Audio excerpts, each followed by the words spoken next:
அது 8 2 அது காட்டுவாங்க. இதான் இப்படி கோழி விடுவாங்க.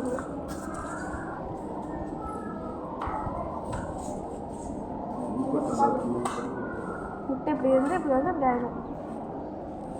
காட்டுவாங்க. இங்கே கொடுத்துருக்காங்க தாத்தா, எப்படி அது இதாகுது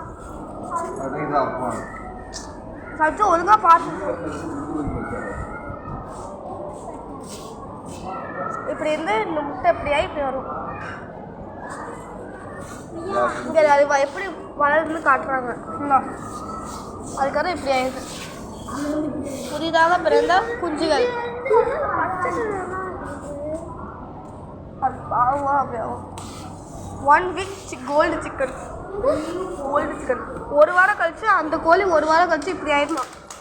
அவங்க காட்டுறாங்க ஒரு முட்டை இப்படி இருந்து இப்படி ஆகி இப்படி வந்து இப்படி பெரிய ஒரு வாரம் கழிச்சு இப்படி ஆயிடுதான்.